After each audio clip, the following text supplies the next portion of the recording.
रमेश गांव का सबसे आलसी नौजवान था। गर्मियों की तपती धूप में जब गांव वाले खेत में काम कर रहे होते, रमेश आम के पेड़ के नीचे चटाई बिछाकर सो रहा होता। उसकी माँ राधा हमेशा उसे डांटती, रमेश धूप में सोने से क्या मिलेगा, कुछ काम कर, नहीं तो ससुराल में तेरा क्या होगा। लेकिन रमेश हंसकर टाल देता, माँ धूप में नींद ही तो सबसे सुखद है। रमेश की इस आदत से गांव में उसका मजाक बन गया। लोग कहते हैं धूप में सोने वाला रमेश कभी कुछ नहीं करेगा, लेकिन रमेश को इससे कोई फ़र्क नहीं पड़ता था।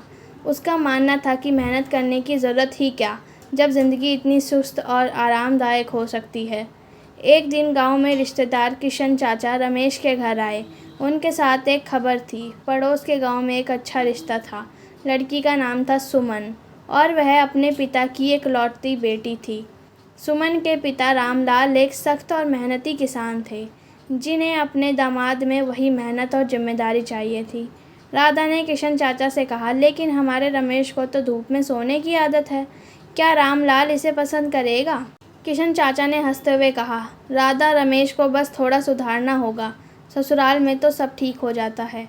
रमेश, जो पास में ही लेटा था, उसने सुना और मन ही मन सोचा, ससुराल, वहाँ तो और आराम मिलेगा। शादी पक्की हो गई। रमेश की शादी सुमन से तय हुई और जल्द ही वह अपने ससुराल रामलाल के गांव पहुंचा।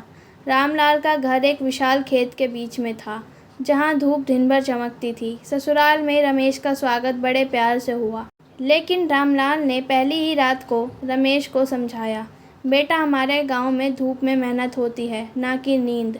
रमेश ने हंसकर बात टाल दी। अगले दिन जब सुमन और रामलाल खेत में काम करने गए, रमेश ने एक पेड़ की छांव में चटाई बिछाई और सो गया। दोपहर को जब रामलाल ने उसे देखा तो उनका गुस्सा 7वें आसमान पर था। यह क्या तमाशा है, उन्होंने चिल्लाकर कहा। धूप में सोने वाला दामाद हमें नहीं चाहिए। सुमन ने अपने पिता को शांत किया और रमेश से अकेले बात की। उसने कहा, रमेश, तुम्हें मेहनत करनी होगी, मेरे पिताजी को आलसी लोग पसंद नहीं। अगर तुम नहीं बदले तो यह रिश्ता मुश्किल में पड़ सकता है। रमेश को सुमन की बातें पसंद आई, क्योंकि वह उससे प्यार करने लगा था। उसने वादा किया कि वह कोशिश करेगा, लेकिन अगले दिन रमेश फिर से धूप में सोते पकड़ा गया। इस बार रामलाल ने उसे खेत में काम करने का आदेश दिया। रमेश ने अनमने मन से हल उठाया, लेकिन कुछ ही मिनटों में वह थक गया और फिर से पेड़ की छांव में लेट गया। गांव वाले हंसने लगे और रमेश का नाम धूप में सोने वाला दामाद पड़ गया। एक दिन गांव में भयंकर सूखा पड़ा। खेत सूख गए और पानी की कमी हो गई।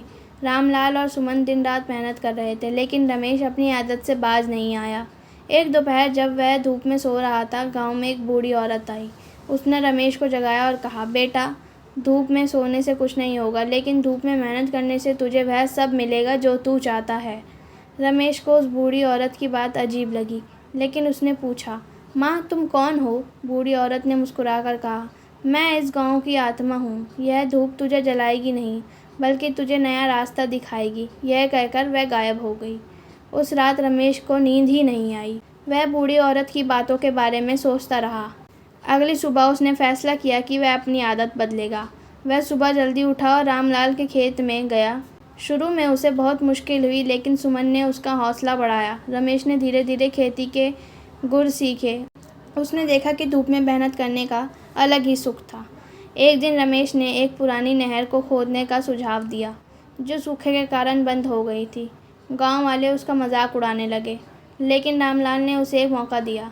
रमेश ने दिन रात मेहनत की। आखिरकार नहर में पानी बहने लगा। गांव के खेत फिर से हरे भरे हो गए। गांव वालों ने रमेश की तारीफ की और उसका नाम धूप में सोने वाला से बदलकर धूप में मेहनत करने वाला हो गया।